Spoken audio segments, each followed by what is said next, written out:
I've been waiting for this day for over a month now.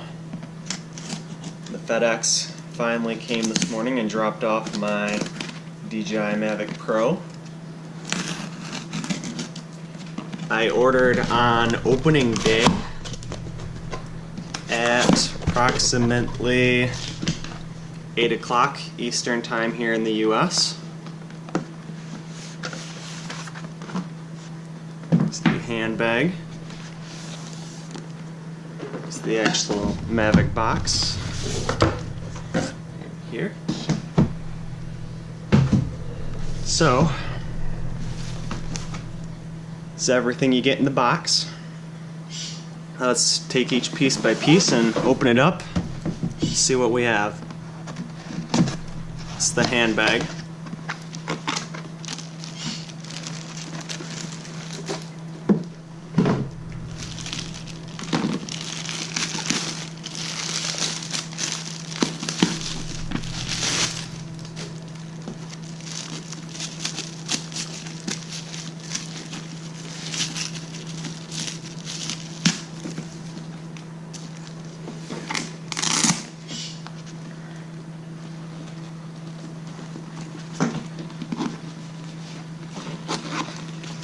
Front pocket, and then the whole top of this will unzip. Here is the inside shoulder strap, and there's also a zipper compartment in the top. I did not buy the Fly More combo just for this extra pack here. I mainly bought it just because I was going to buy the extra batteries, and if I knew that it was going to be delayed this long after launching from the regular Mavic Pro, I probably would have just bought the regular Mavic Pro and bought some extra batteries as well, and it would have been here quite a few days sooner.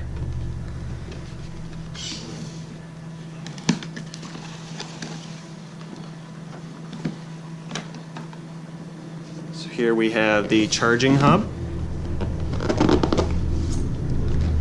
One battery, two batteries,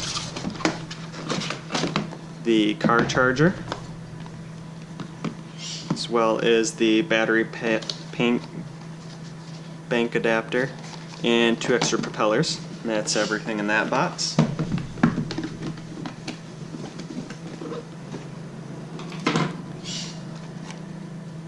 I'm not going to open the propellers. I assume everybody knows what the propellers look like.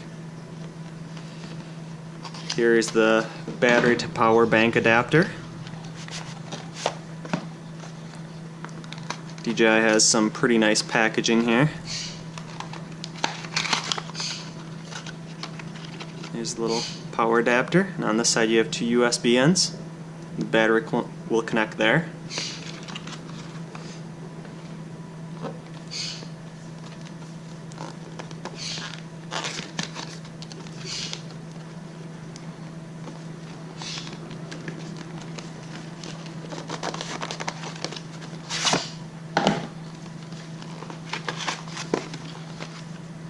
Intelligent flight battery. There is one extra battery.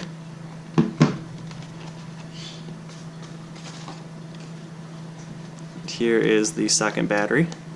I was looking at the Karma before buying the Mavic, but when I saw the Karma release, one of the things that really took me back was the range on it not being even close to what this Mavic is, and the battery flight time is not even close. So as soon as I saw this Mavic release, I knew this is what I was going to buy. It's definitely well worth the money over the Karma, although I am a GoPro supporter. I do like GoPro's products, however, I don't think their GoPro Karma quadcopter is quite up to par with the DJI Mavic yet. So here is the car charger as well.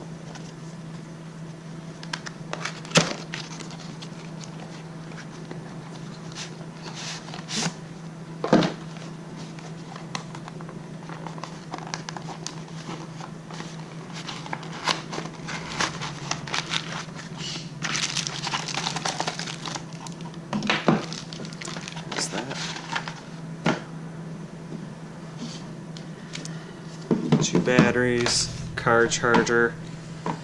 This is the power bank. You can charge 4 batteries at once. However, they do charge sequentially, so the battery with the most power will be charged first, and then the one that has the most power will be the next one to charge, and the one with the least amount of power will charge last. Alright, let's get on to opening the Mavic box.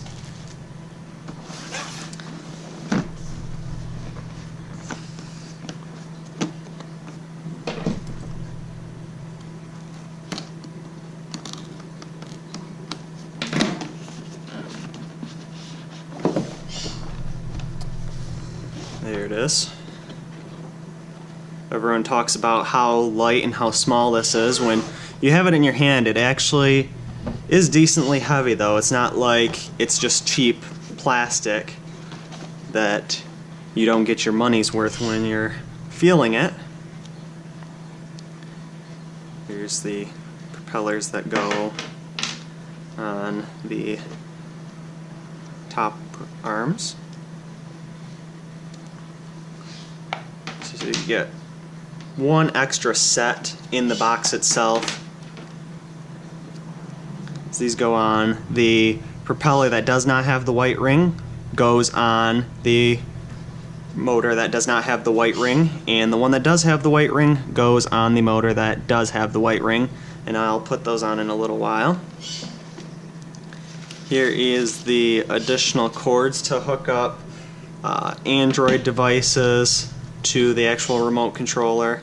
I have an iPhone, so I believe that is already connected with the right cord on the remote. The antennas just fold up. Remote opens up, and indeed it does come with the lightning connector cord already inserted. Here is the power cord used to connect to the AC charger. And in here we have the manuals. It's pretty nice that DJI actually includes the manuals in a printed copy.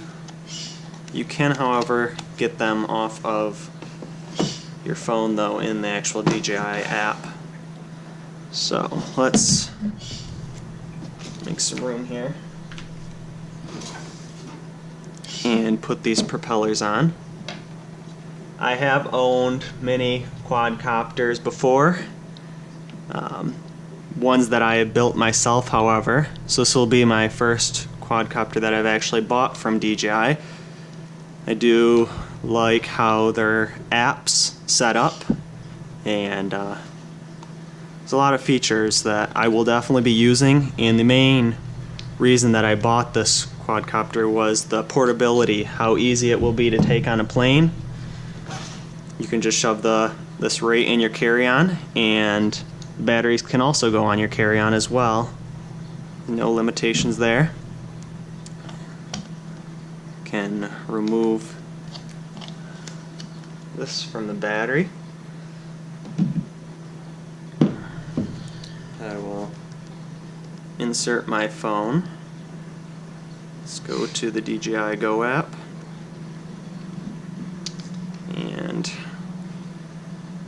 I'll turn the remote on first. You got to push it once and then hold it down a second time to turn both the remote and the quadcopter on. So the battery comes with 63%, and that just means that I didn't hold down the button long enough to turn it on fully, because if you push it once it will just show you the actual battery percentage. There we go, now it's on. Turn the quadcopter on, so you push once and then hold down a second time. Let's hold down.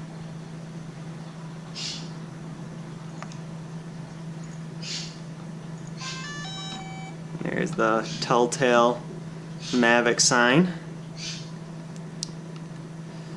This is a very thin case I do have on this iPhone 6, so I would think it would fit in here, but we will see.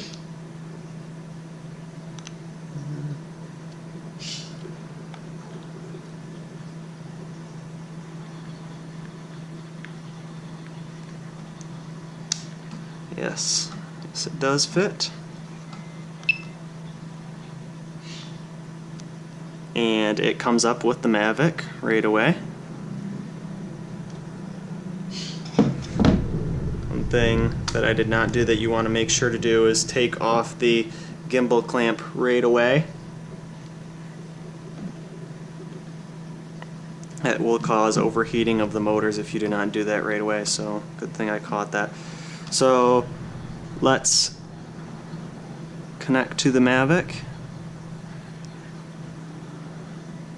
and agree to the terms of service. You can name it.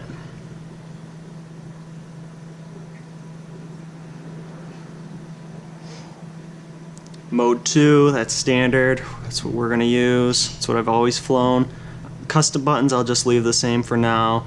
I will have one do the autofocus. We'll leave that. I will leave it in metric too. However, if you're in the US, you'll probably want to change it to imperial and NTSV. And to see video output. I don't need to turn beginner mode on. I've flown quadcopters many times, so I'm pretty comfortable. That is, we can activate it.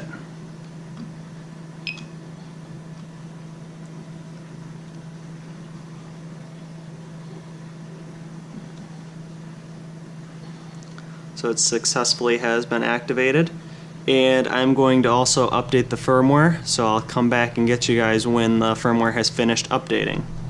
Okay, it is finished updating or downloading the firmware, so now we can start the update.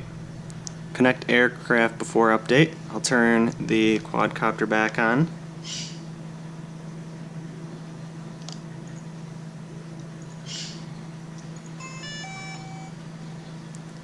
Okay, it should be good now. So it's connected, so I'll hit OK.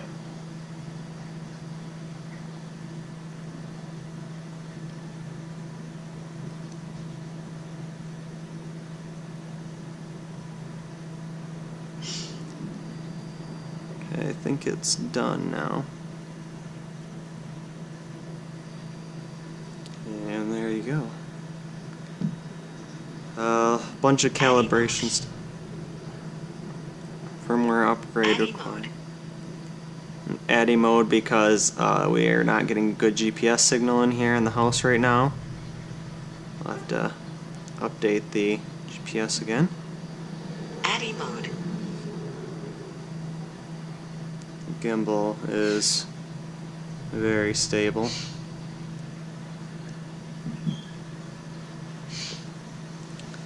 Well, it's pretty low battery right now. Alright, let me turn this off and we'll start charging the other batteries.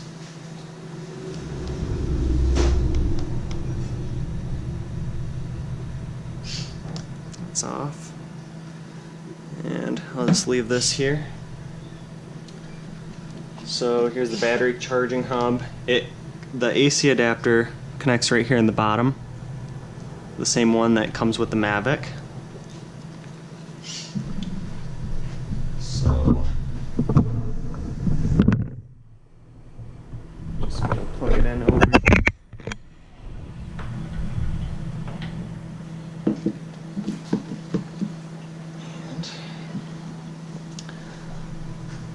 So the one on the right must be the one that has the most charge on it. That's the one that's charging first.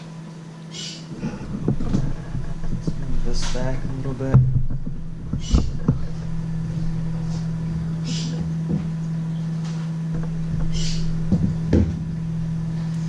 Also, the arms are labeled on the Mavic. And the motors, I'm going to just leave that on for now. Just to give you guys a quick test by turning the propellers on and back off.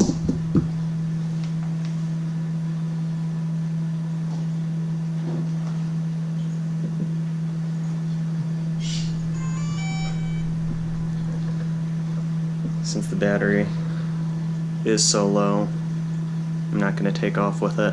I'll just engage the propellers and then turn the propellers back off again. Low battery warning. Also says that I'm in a no-fly zone, which I am not. I am far enough away from the airport. The IMU is initializing. It may want me to calibrate it yet, but IMU calibration should be done now. Take off. So, it says it's taken off. I'm not going to take off, however. So I'll hold the stick down and turn the motors back off. And you can confirm if you're in a no-fly zone, or say that you're not in a no-fly zone.